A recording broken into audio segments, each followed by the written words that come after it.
So today I'm going to be covering a Canadian case Ooh. that is absolutely freaking wild. I'm talking dealing with money, murder, and so many theories, aka all of our favorite things. Yeah. So today I will be covering the case of Barry and Honey Sherman. Barry Sherman was born on February 25th, 1942 in Toronto, Ontario, Canada, to Herbert Dick Hyman and Sarah Sherman. Barry was raised in an extremely strict Jewish household, as both his mother and father's family had come to the U.S. from Russia and Poland, fleeing persecution for their faith.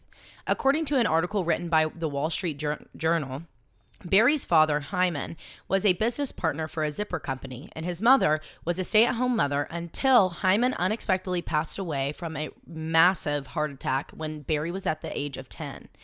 After this, in order to provide for her family, she became an occupational therapist. Barry attended high school at Forest Hill Collegiate Institute, where, according to the Canadian Jewish News, he won a national physics contest and graduated top of his class after skipping grades. Holy shit. Literally skipped grades. Genius. During the summers, Barry would actually work for his uncle, Lewis Lloyd Winter, who owned Empire Labs, a.k.a. Canada's largest pharmaceutical company, pioneering the development of Canada's generic drug industry. Sorry. Holy shit. I was like, I literally can't say all A those lot at of the big same words. time. Yeah. And Barry was a driver for Lewis. So basically what he would do was transport urine samples for a pregnancy test. Barry HCG quants. Morgan does that every day. She handles piss all the time. I've said that the last 3 episodes. I had to put it in this one.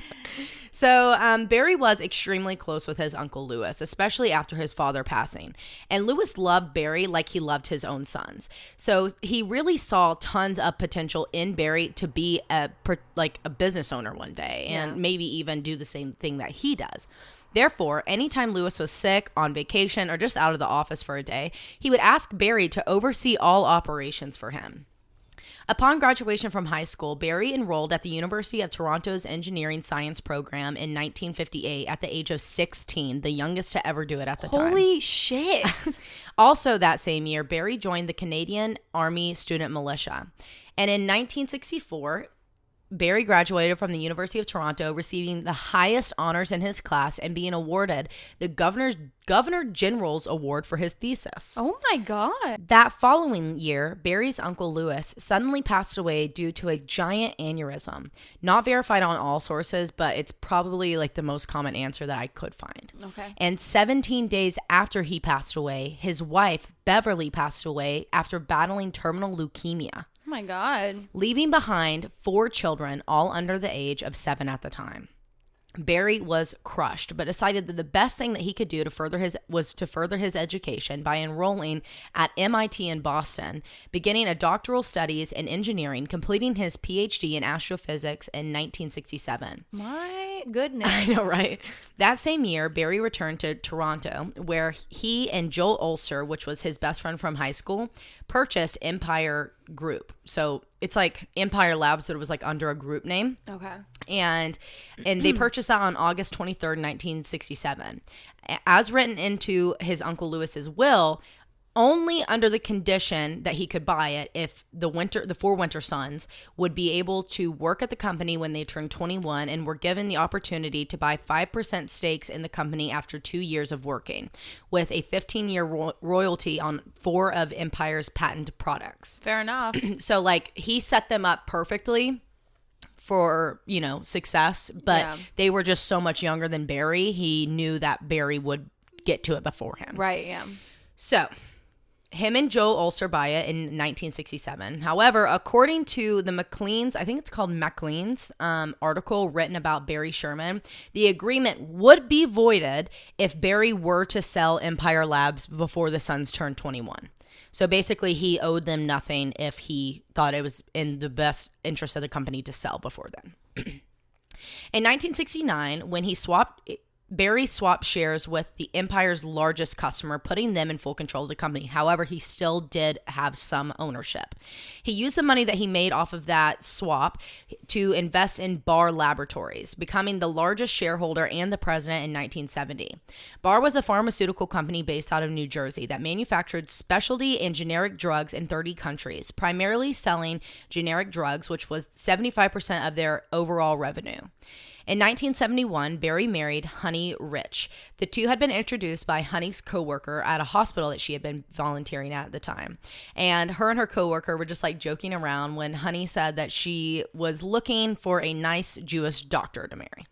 And Honey. Right. So the woman, the friend that she was talking to, was like, I know somebody, because guess who her husband was? Joel Ulcer. Oh. So she was like, he's not a doctor, but he well, technically he is might a as doctor. well be. He's got his doctorate. Yeah. So she was like, let me hook you guys up. So they set up the date, and literally they dated for a year, got married immediately. Yes, honey. So Honey was the daughter of two Polish Jewish Holocaust survivors and a fellow graduate of the University of Toronto.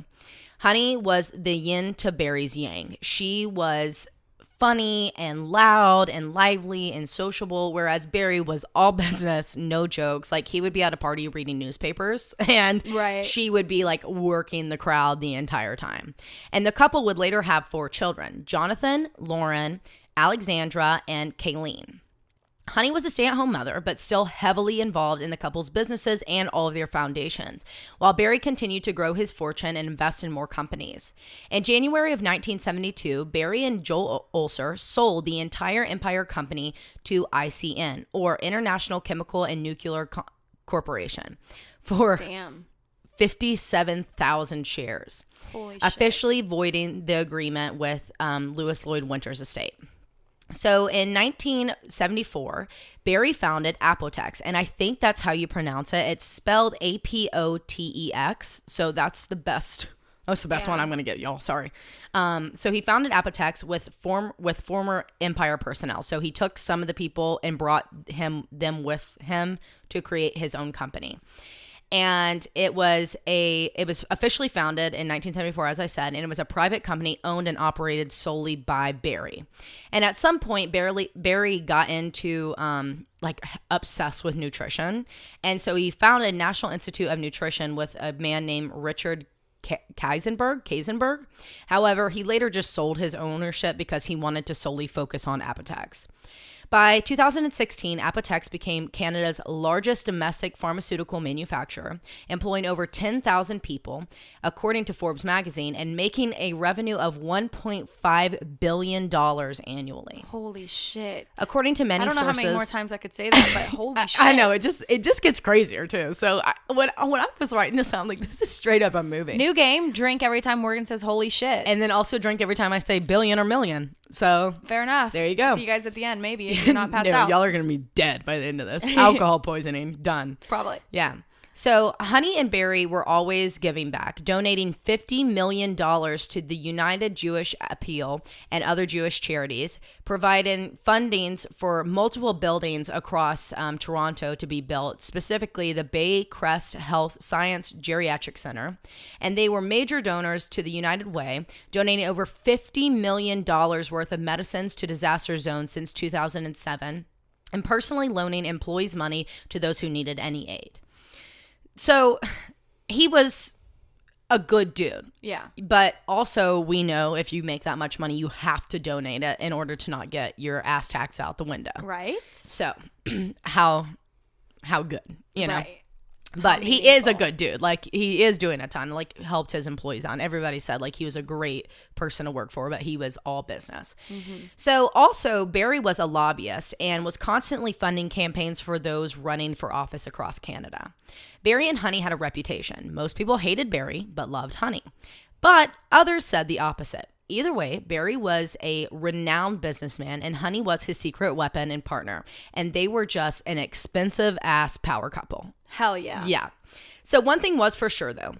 Honey and Barry would help any and everyone who needed it, willing to drop everything at any moment to even help a stranger out.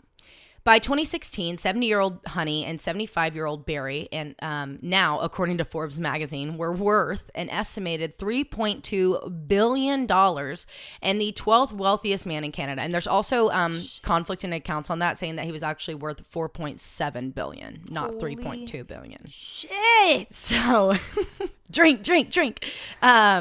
Yeah, wild. 12th wealthiest man in Canada. And the couple purchased a lot in Forest Hill, Toronto to build their dream home now that their children were all grown and out of the house. So placing their long-time 12,000 square foot home, or better yet, mansion, that was built in 1980 by the couple in North York on the market for just under $7 million at the end of November 2017. This home, according to Toronto.com, sat at 50 Old Colony Road, just east of Bayview Avenue and south of Highway 401 in the north end of Toronto.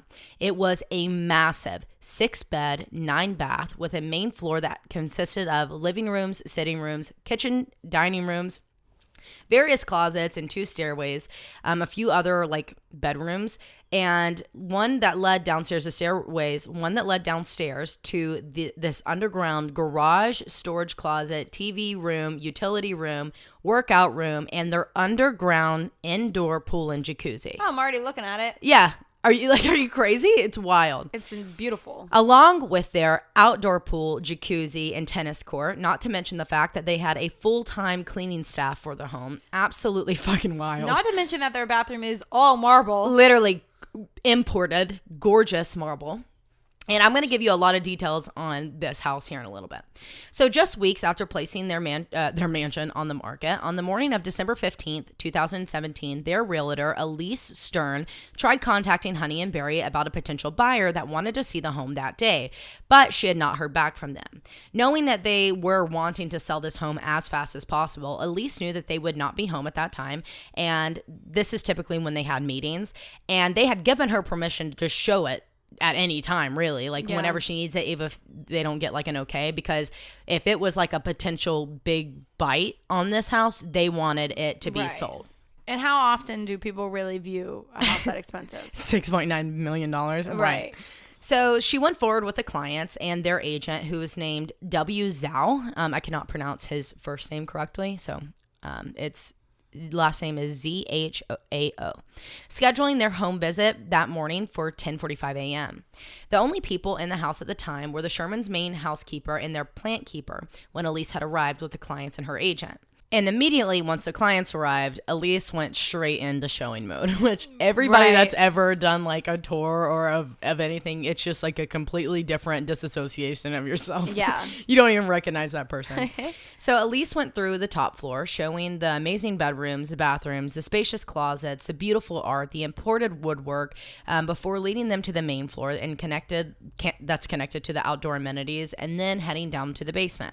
First showing the utility room, the storage giant closets, the huge garage, the workout room, the TV room, and then the finale, the indoor underground pool. Amazing. So dope. So Elise entered first, flipping on the light switch and waiting for the oohs and ahs of her clients as they began entering the room with her. But then Elise sees something. At first, she couldn't really comprehend exactly what it was that she was looking at on the other side of the room, farthest from her, but it looked like 2 people with their backs to the pool, seated in like to her, like she couldn't see their legs, so like a cross-leg position is what she was thinking. And they were fully dressed, but they were tied by something to the rails of the pool. And they're just like leaning. And so Elise and the other agent and the 2 clients are all just kind of staring at whatever it is in this room that they can make out to be 2 bodies, just trying to make sense of what exactly it was. Elise later told police that the first thing she thought it was Barry and Honey doing some sort of like Pilates or yoga session. And the other agent, along with the clients, were joking around being like, oh, did they forget to put up their Halloween decorations? Like, no one could like make sense of this. Elise played it off well, ushering the clients and the other agent up to the front door, but internally panicking.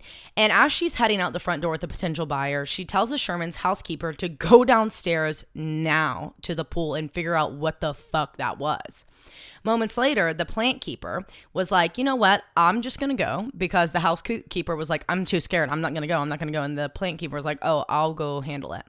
Well, 5 seconds later, the plant keeper and the housekeeper come running outside to the driveway where Elise was with the clients, and they're screaming, they're dead. They're dead. Call the police. They have been murdered. Oh my God. So immediately, Elise picks up her phone and calls Mary Sherman. I cannot pronounce the last name. Not the police. Honey's sister, who was in Florida at the time, who then called the Sherman children, which is when Elise finally called the police at 11:45 a.m. Police arrived at the home at 11:54 a.m., an hour or so, and then an hour or so later, the forensic identification officers arrived on the scene, and the coroner, Dr. David Giddens, and the forensic pathologist named Dr. Michael Pickup.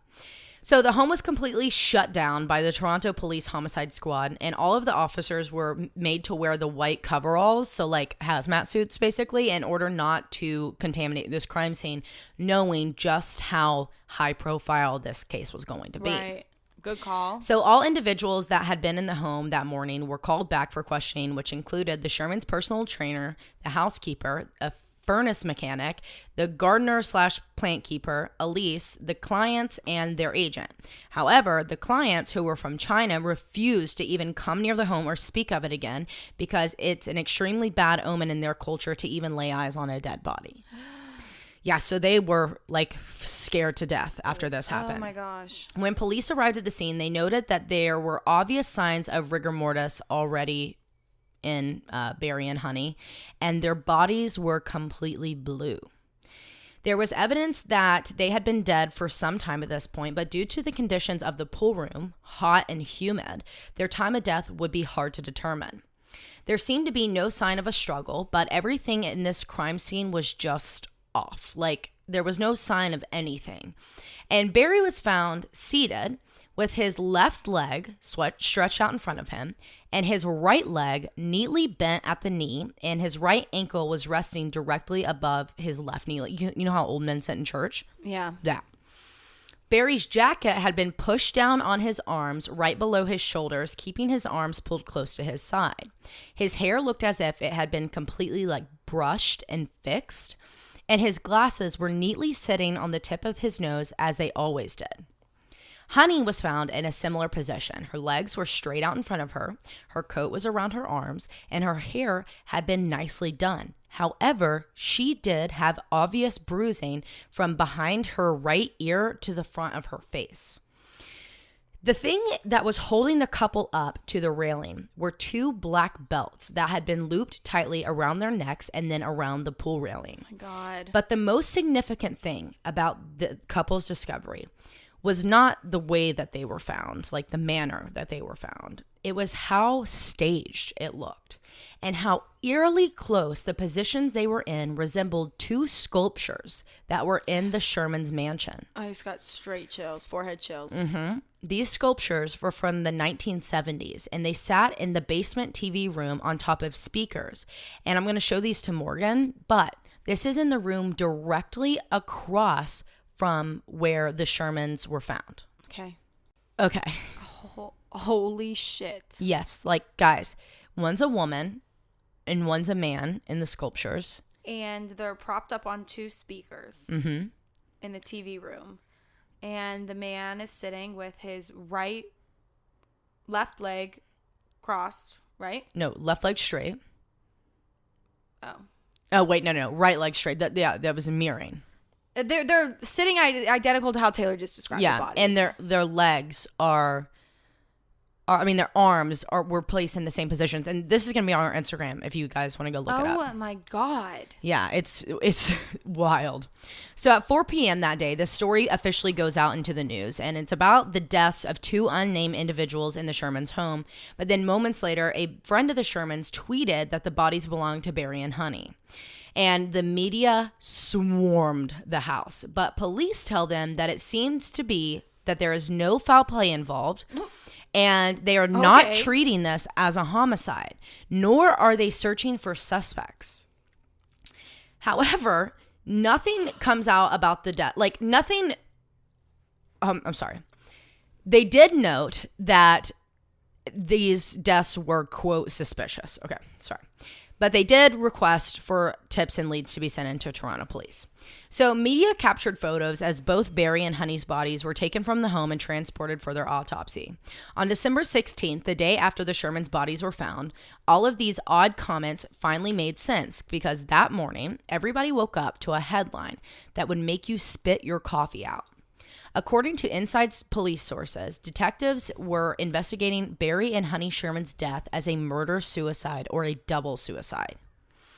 For the murder-suicide theory, investigators theorized that Barry somehow knocked Honey unconscious somewhere in the home before moving her body to the pool room, tying her up, strangling her, arranging her body before doing the same to himself. This enraged the Sherman family, friends, and business partners because there was no way that that was even fucking possible. Right. According to Toronto.com, Joel Ulcer, Barry's best friend and business partner, told police someone was hired to do this to Barry and Honey. Barry was never depressed and the most rational person that I had ever met. Barry is a man of his word, intelligent, intense, focused, fair, and caring towards the community. He would never take his own life, no matter what. Friends and family told investigators that the Shermans' home had 9 entrances in it. Everybody knew that Honey left their side door always unlocked. And if someone were to come to their door asking for help, they would have invited them in and helped a complete stranger, as I said before. Barry and Honey's children begged Toronto police to properly investigate other theories. And then when they realized that this was just incompetent police work, they hired Toronto lawyer and private investigator Brian Greenspan to build a team and investigate Honey and Barry's death properly. So according to the Toronto Star, Greenspan hired retired Toronto police detective Tom Klett, who specialized in homicide, drug, and intelligence bureaus, and Dr. David Chazen, who was the retired chief of forensic pathology for Ontario, and current senior forensic pathologist for Toronto Children's Hospital, aka very fucking well-respected, educated, and a big deal. He's a huge deal. And he would be performing a second autopsy once the first autopsy reports were finalized by the forensic pathologist Michael Pickup, who this doctor that they hired privately trained. So this is like ridiculous. Like they're bringing in big guns, right? Yeah. And he had been the one who had picked up the Sherman's bodies from the scene and transported them to the office for an autopsy. So the first autopsy was performed on December 16th, the day after their bodies were found, with Dr. Michael Pickup, and who is, like I said, the current Ontario forensic pathologist, and 3 investigators from the case. Barry's hyoid bone was intact. Now, this is a key piece of evidence in most manners of death, meaning if someone is strangled to death, their hyoid bone will typically break. However, if someone commits suicide by hanging or manual strangulation, typically the hyoid bone will remain intact. Obviously, that is not an exact science or something that forensic pathologists solely rely on to give them a sole manner of death. However, it is a basic rule of thumb. Next, it was determined that Barry had some sort of indentation or burns on his wrist as if he had been tied up. And after looking at the density and mass of Barry's muscles in his body, it is hard to believe that he would have been able to murder his own wife, carrying her body lifeless, and tie her up and then tie his own wrist up before killing himself. And not to mention that there was no sign of anything that he could have used to tie himself up with at the scene. And it's not like after you're dead, you can like clean up your crime scene. Right. You know? So Honey's autopsy revealed that her hyoid bone was also intact, and she had the same sort of tie marks around her wrist. However, she had bruising on her face and head as if she had been knocked out with a large object. And they were able to determine that the bruise was caused either right before, during, or right after her death, when blood would have still been pumping through her body. Pickup released his findings, explaining that the postmortem examinations showed that the cause of death for both Barry and Honey was ligature neck compression or strangulation caused by binding or tying. But The manner of death was not determined during the first autopsy. So a little breakdown for you, because if you don't know the difference between cause of death and manner of death, cause of death is exactly what it was that killed you. So say you get like natural causes. Yeah, right? Like, but no, that would be manner of death, would be natural causes. So they would have to say, oh, heart failure is what your natural cause was. I'm sorry, I just about threw up in my mouth. Right. Whereas manner of death, there's I think 5 or maybe even 4. It's like classifications: natural death, suicide, accidental, homicide. 4. But there is a 5th, and it's undetermined, which is what they determined to be Barry and Honey's manner of death. The second autopsy was performed by privately hired forensic pathologist Dr. David Chia. It's like Chiason, whatever, and his team, and it took place 4 days after the discovery on December 19th. With him, as he performed the exams, was private investigator and former Toronto police officer Tom Clutt, and 2 of his former and now retired partners from his time in the force, from when he was a detective specifically. So when he had been up to detective, these were his partners. Also there was Dr. Michael Pickup, who had just performed the first exam, which the only reason he was there is because he was providing photos of the crime scene before the first autopsy, during the first autopsy, and after the first autopsy, and kind of defending his findings as he's being checked by his person that trained him, which I'm sure is a lot of pressure. So all of the findings that were determined in the first autopsy were confirmed by Dr. David C. And this included the cause of death, the compression on the neck or strangulation by tying. However, he did not believe that the belts that were found wrapped around Honey and Barry's neck at the scene were what was used to fatally strangle them, and determined that Honey and Barry's manner of death was double homicide. But the family decided to not release these findings to the public just yet, offering to meet with police and and share their findings. But Toronto police denied a meeting with them. Like, they didn't care what the fuck they found. So despite all of the back and forth, everybody agreed that it was most likely that Honey and Barry had been murdered or killed on the Wednesday before they were discovered, meaning December 13th, 2 days before they were found. So now let's discuss the days and hours leading up to when Barry and Honey's bodies were discovered. I got this entire timeline from the chief investigative reporter for the Toronto Star, Kevin Donovan, and articles that he had written on the couple and this case. And he wrote a book about it called A Billionaire's Murder, which he obtained most of the information from documents that were released in 2020 by a Toronto judge on this case. Starting on Saturday, December 9th, Honey had returned home from a vacation in Miami. Hey. She met with her physical therapist in the master bedroom of her home in the early afternoon, which is when realtor Elise Stern arrived to show the home to a potential buyer via FaceTime. Barry was in his office at Apotex and was fine. It was kind of like he was kind of going through a lot. He was like financially struggling for some like big drug patent that had gotten, like, they got sued over or like had to go to court over, that cost them like $500 million. Holy crap. Right. And it Holy forced, shit. Yeah. It forced him to have to lay off hundreds of employees. So he was going through it at this time. Either way, Barry and his family members were emailing back and forth the entire day. Honey included discussing plans with their youngest daughter, Kayleen, and their upcoming wedding. And on the evening of the 9th, Alexandria, their other daughter, emailed her mom, Honey, to discuss plans for the start of Hanukkah and having her mom make her famous egg-free latkes. I don't know what it is. Aww. Yeah. So, I know, right? So in the early morning hours of Sunday, December 10th, Honey replied to Alexandria, CCing Barry and Alexandra's husband, Brad, suggesting that they plan to have this like Hanukkah celebration on either Tuesday or Wednesday. And they chose this date because it would open the possibility that their other kids, Kayleen, Lauren, who was on vacation with her husband and family in Mexico, and Jonathan, their son, who was vacationing in Japan with his husband, Fred. So later that day, Sunday, December 10th, Barry and Honey attended Toronto's Maple Leaf hockey game with their friends Leslie Gales and Keith Ray, and they had dinner before this. So during the game, Mary, Honey's sister, who was also attending the game, sat with her sister and brother-in-law for a little while just chatting and discussing upcoming travels. And on Monday, December 11th, Sheila Stanley, Honey's personal assistant, arrived at the home as she did every Monday through Friday from 10 a.m. to 2:30 p.m. Not a.m. Good God. That'd be a long time. Actually, I quit. Sheila managed all of Honey's schedules, bills that needed to be paid, aided in preparing outfits for nice events, while Mary, Honey's sister, handled all of Honey's travels.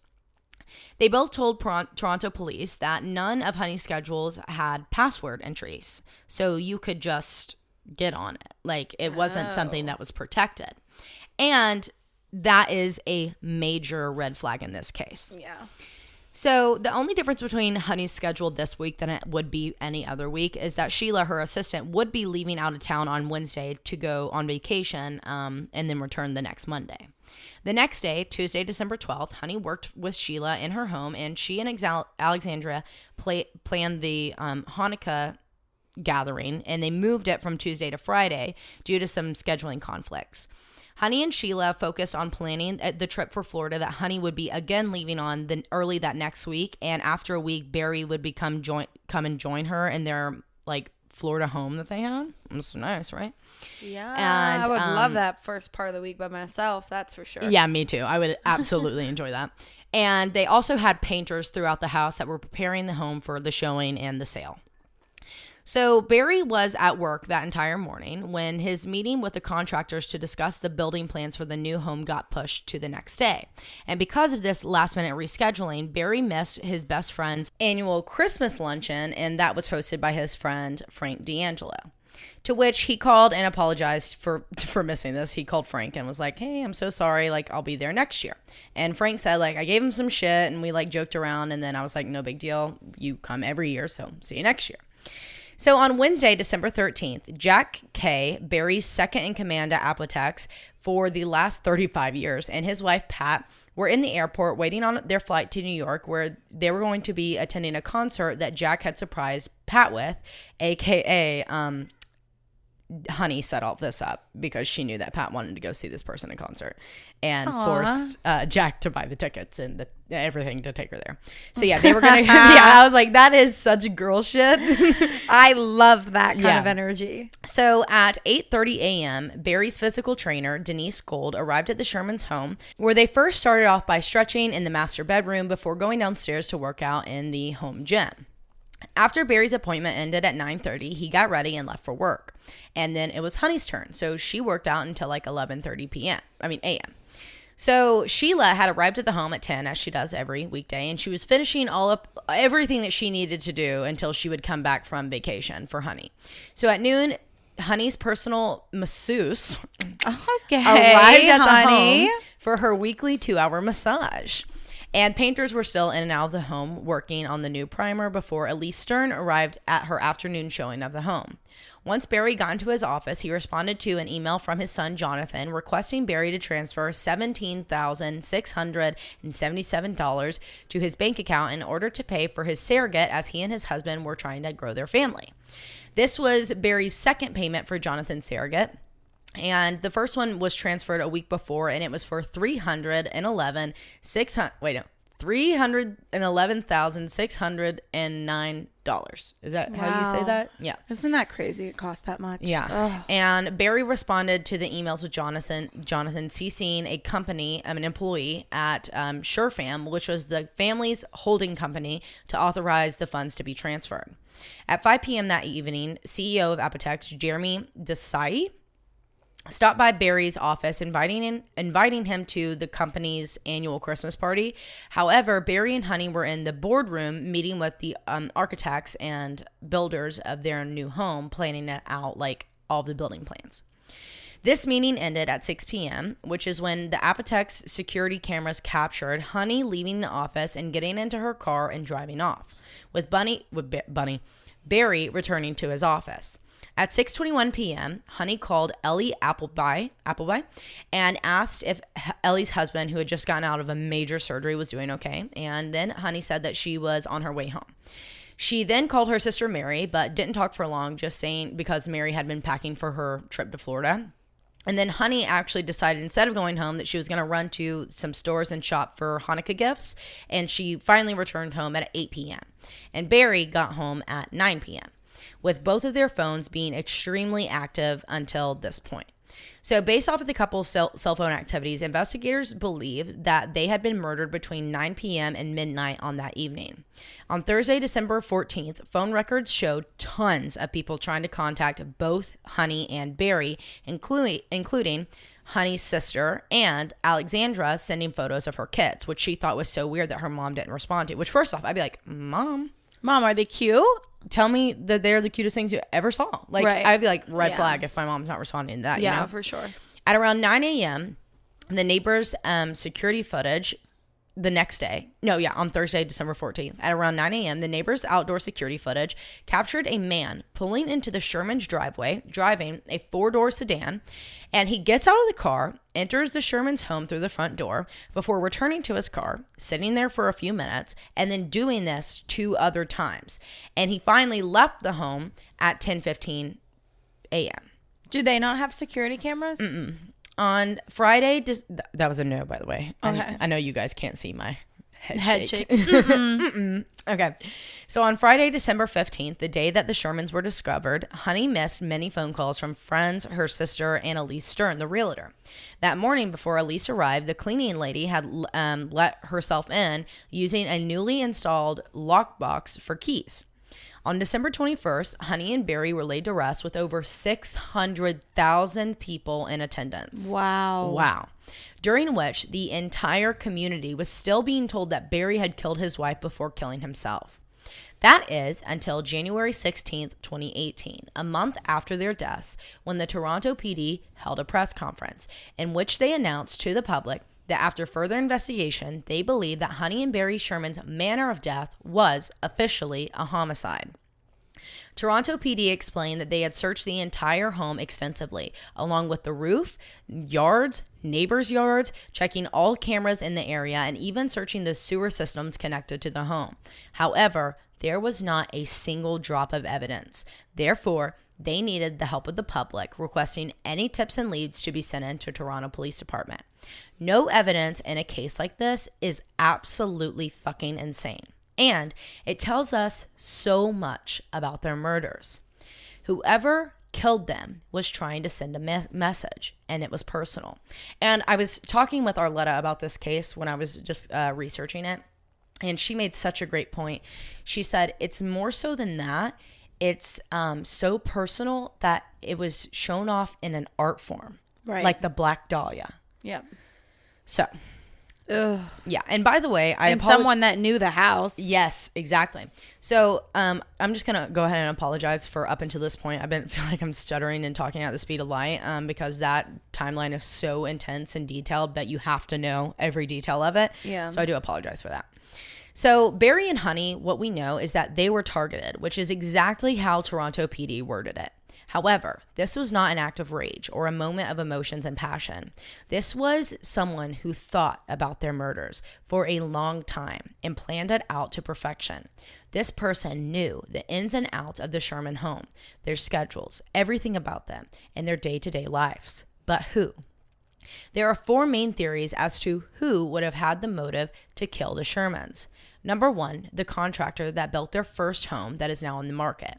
When Barry and Honey started building their first home in North Fork, the one that's now for sale, the construction started in 1980, and it cost them around $2.3 million to build. However, once the home was built, Barry sued the contractors for poor building practices and sued them for $2 million, and he won the case. Barry was familiar with the courtroom. He was always in and out as he was constantly dealing with legal battles for his company's drug patents and either suing someone or getting sued.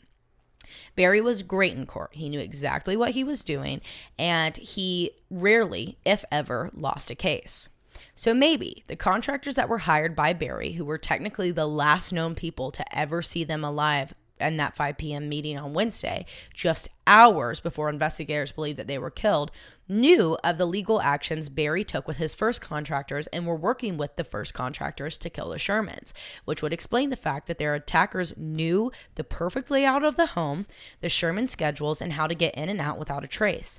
But that was nearly 40 years ago, and that the Shermans had built their first home. And what would these contractors get out of murdering them now? Right. And if the new contractors didn't want to work with them, they didn't have to. Therefore, that is not very great motive for murder, which leads us to number 2. In the year before the Shermans were murdered, the neighborhood they lived in North York, reported over 150 break-ins, burglary and robbery. And during these break-ins, these criminals would steal millions of dollars worth of cash, jewelry, and art from these homes. And the Shermans were actually a victim of one of these break-ins. I'm not sure of the exact day. I looked all over for it. However, one night, while Barry and Honey were sleeping, a criminal climbed onto their fucking roof, opened up their skylight, lowered themselves down to the main floor using a harness pulley system, to which they stole a ton of Honey's jewelry. However, to this point, none of these break-ins had ever ended in violence. But we can't explain that away with just classical criminal escalation. And this theory would make sense if the criminals were watching the Shermans' every move, getting familiar with their schedules and day-to-day life, not to mention the fact that they had already been in their home before during the first robbery. But nothing was taken from the home, and nothing was left behind. And what burglars do you know go into a home with the purpose of stealing something and leave empty-handed? No one. No one. But the fact that they were robbed through the skylight, I don't think that was your common day burglar. No, that's I think that was somebody else scoping out the place. Exactly. But who would want to kill them so badly that they would plan this perfectly and not even steal a single thing from a home that had hundreds of millions of dollars worth of belongings inside? Someone who wanted nothing from the Shermans. Someone who just wanted them dead. Which leads us to theory number 4. Carrie Winters. So we all remember Barry's uncle, Lewis Lloyd Winter, who owned Empire Labs. And after his death, Barry, along with Joel Ulcer, bought the company under the terms that the Winters' 4 sons, who were all under the age of 7 at the time, would be able to work at Empire Labs, and after 2 years have the opportunity to own patents and buy stakes in the company, right? But these terms would be voided if Barry sold Empire, which he did. Well, in just the months before Barry and Honey's death, Barry was being sued by 2 of Lewis's sons, Carrie being one of them, for $1 billion or a large stake in Apotex. They believed that Apotex would not be unless Barry had sold Empire Labs, because Barry had used the money from that sale to create Apotex. Just a month before their deaths, a judge tossed the entire case and sided with Barry, saying that Barry owed you guys nothing, because it wasn't in the terms and conditions. And on December 6th, just 2 weeks before their murders, a judge ordered the Winter brothers to pay Barry $300,000 worth of legal fees. However, Barry challenged this and had it upped to $1 million worth of legal fees. Carrie was very vocal to anyone that would listen about his hatred for Barry and how he wanted him dead. How Barry would be nothing without their father in Empire Labs. Not to mention, Carrie has a criminal history and chronic drug abuse from over the years. The motive is all there. The murders would have been personal, trying to send a message. He wouldn't want anything from Barry at this point other than him just to be dead.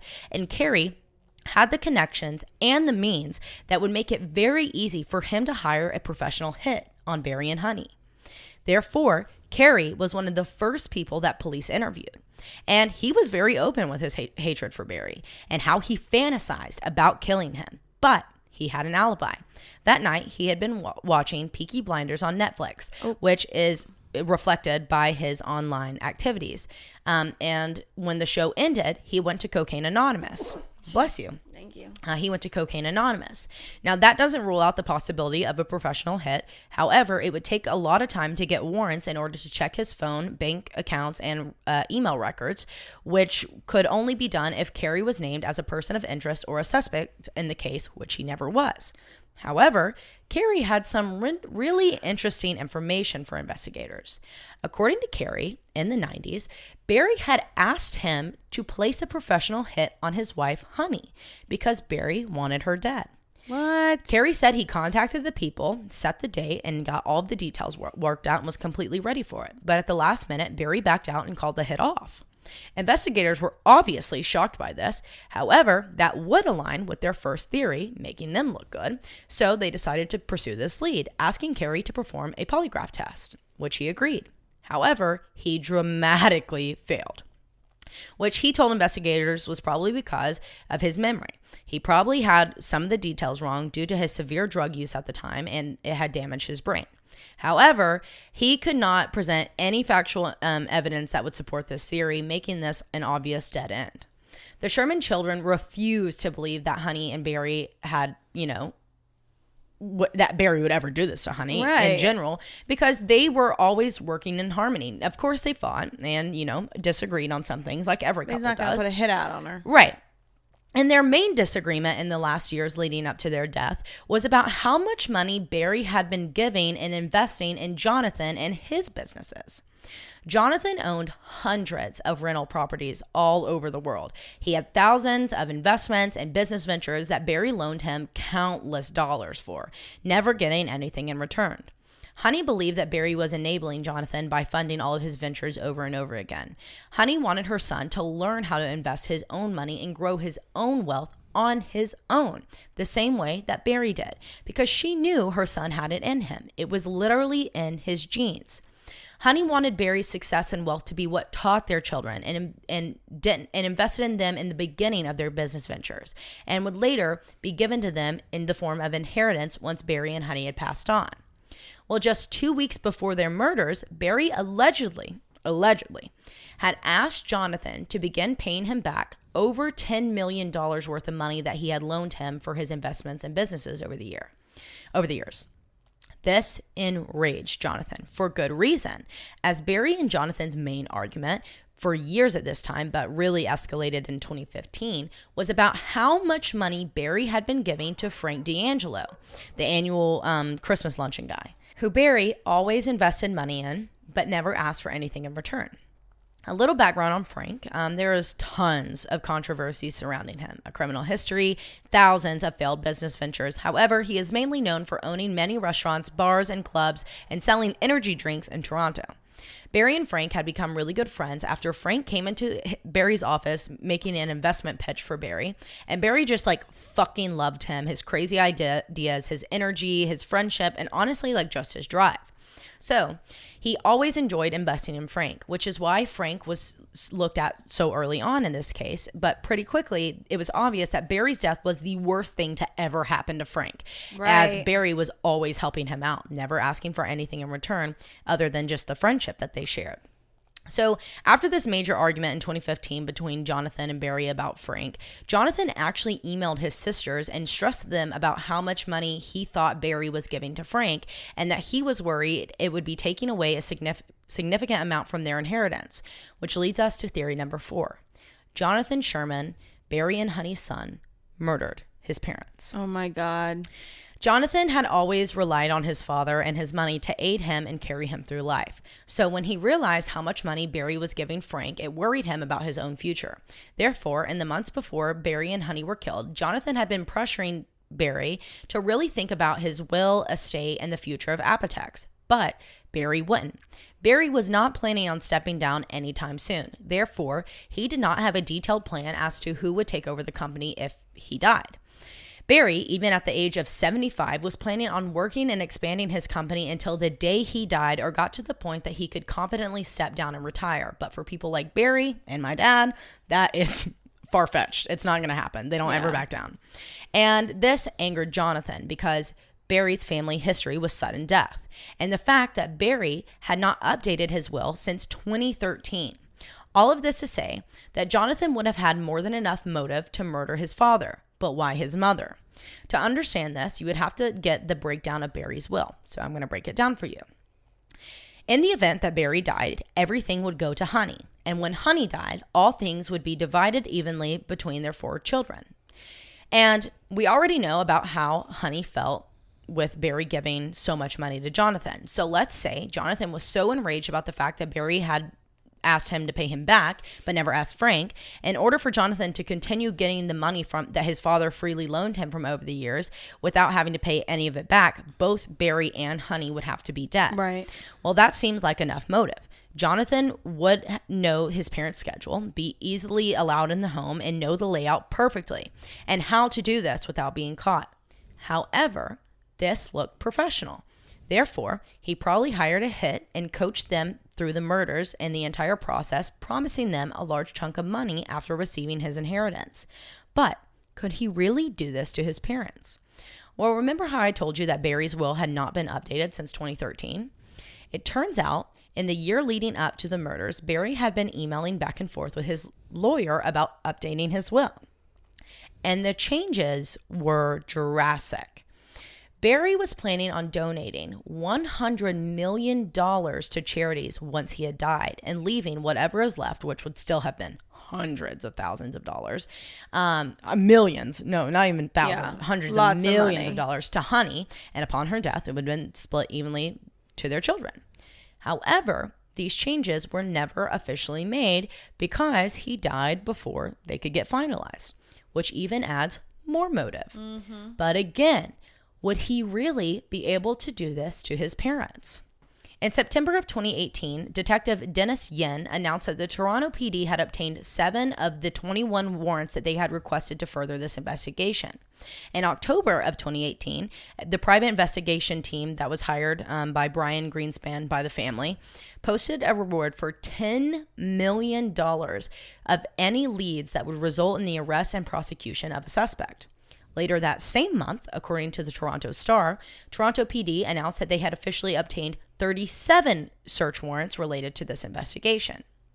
On April 25th, 2019, according to Kevin Donovan, Toronto PD announced that they now have an active working theory in this case, an idea of, quote, exactly what happened that night. However, they still were yet to name any persons of interest or official suspects in the case. And in December of 2019, 2 years after the murders of Barry and Honey Sherman, the private investigation team that was hired by the Sherman family announced that they had closed their investigation and handed everything over to the Toronto PD in order to help them close their, quote, working theory. Oh, okay. So in November of 2020, Toronto PD held a press conference where they announced that for the first time, they have officially identified a persons of interest in the case. And on December 14th, 2021, Toronto PD released security footage, now calling the individuals in this video camera suspects, showing a man walking on the sidewalk in front of the Sherman home during the time that police believe the murders took place. And the last update from around this same time was when Toronto PD said that they were closer than ever to closing this case. But before we end this case, I have a little fun fact for you. The property that the Shermans were murdered in and had been put for sale at the time was actually sold in December of 2020 for $4.25 million. So why the dramatic price drop? Not because the murders took place in that home, but because in the spring of 2019, the Sherman children had the entire home demolished with all of the belongings still inside. Therefore, literally just selling the property for almost $5 million. But why was it demolished? And why would they demolish it with all of their belongings inside? Lastly, of course, I had to do a dig on Reddit, and I found some extremely interesting drama to tell you about. Number one, on a thread about theories in this case, they were talking about some legal drama between Pfizer and Apotex, and it had something to do with a patent or a generic drug. But obviously, it had a lot to do with Big Pharma. But one person made a comment about a potential motive for the Pfizer CEO at the time to want to kill Barry. But not just that. This involves a professional international assassins group and a government-trained assassin, which leads us to the discussion about how they were killed, where someone then made the comment, quote, whoever killed them wanted them to die in fear, but not only that, to give up some sort of important information, which would lead to which would be the reason that they were murdered so clean, and why it looked as if Honey had been hit over the head and killed first, like someone was trying to force information out of Barry by harming Honey. My God. So more so than an assassin's group, it almost aligns with a mob hit, specifically an Italian mafia hit. Most members of the mob are Italians from Hamilton in this area in Canada, according to the Reddit sleuths that I was in there that you're friends with? Yeah, I'm now friends with. And guess who was an Italian from Hamilton with close ties to the mob and was friends with the Shermans? Frank D'Angelo. who has said in millions of interviews with investigative journalists and police that to him, this looked like an Italian mobster hit. But what would he gain from killing Barry? Right. That was his literal source of funding. Right. Well, let's assume that when Barry asked Jonathan to repay him, he also asked Frank. Frank would have owed Barry hundreds of millions of dollars that he just wasn't good for. Therefore, to get out of personal debt with Barry, he would have to kill both Honey and Barry, the only people on the earth that knew the exact amount that Frank owed Barry. And a lot of people close with the family made tons of comments about how cheap Barry was in every article that I read. He literally refused to buy him and Honey new cars because they were just too expensive. And they didn't wear overly expensive clothing. So why would he be okay with hundreds of millions of dollars not being repaid to him? He wouldn't. But again, this is just a Reddit theory. Another thing that I found is that a Reddit user claims to be very close with people in the Toronto PD, which I think that means you are in the Toronto PD. And allegedly, right now, the primary suspect who has never been publicly named to this day is Jonathan Sherman, which is why it hasn't been released. But this user also explained their reasonings for the Toronto PD having him as their main suspect. Money, of course. But why would you be so pressed that money would go to Honey first? It would only make sense if she was a new wife or a stepmom, right? Not your biological mother. Well, I then did some digging on my own where I found out that Honey and Barry actually had to use surrogates for either all or most of their children. And what if something came out around this time that Honey actually was not able to have children of her own, therefore they were forced to use an egg donor? And Jonathan, being pissed that he had been lied to his entire life, ordered the hit so that he wouldn't have to share the money with Honey. But why demolish the home? Maybe there was something left in the home that investigators missed, which is why it was so important that the home was demolished with everything inside of it. Far-fetched, but it's an interesting theory. Lastly, I found an article where Kevin Donovan discussed issues with Apotex and the Toronto PD. Apparently, Apotex officials refused to cooperate with police and shut down completely, which is the main reason why so many warrants had to be issued. So, what if this was a hit from someone within Apotex? Because everybody knew that Apotex had the ability to run smoothly if Barry retired, but he just refused to step down. He never, ever even set a backup plan in place. And it was just Barry or nothing, according to Barry, which would give them great motive. But the reason Honey had to die is because she would have known. And what if the information that they were pulling out of Barry would have, by being more violent with Honey, would have been crucial logins and information pertaining to the future of Apotex? The reason why the kids would not have to be killed in this is because they never showed any interest in working at Apotex. Therefore, they would have no say and no ties to the case, just Barry and Honey. I give you all of this to say, I don't know that this case will ever be solved. This is a cover-up and is something that is way larger than we will ever be able to comprehend. And I'm sure that they already know exactly what happened that night, which is why it was okay for the home to be demolished, the PIs to close their case, the family to allow all of this to happen, and the long, drawn-out Toronto Police Department investigation. And while I was going down these rabbit holes on Reddit, I found a possible connection to a massive prescription drug ring that I'm going to be covering on Patreon episode 13 that actually drops tomorrow. And Morgan is going to be talking about Big Pharma. So, that is a crazy case. That is insane. Absolutely I wild. am pissed it's unsolved. I know. I'm so pissed. But I don't know that that case will ever be solved. It will never be solved. Because of what we're going to cover. Will. Morgan and I are going to go into extreme detail about why I believe this, we believe this.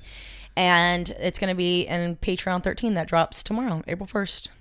See you guys then. Bye, bitches. I love that. Bye.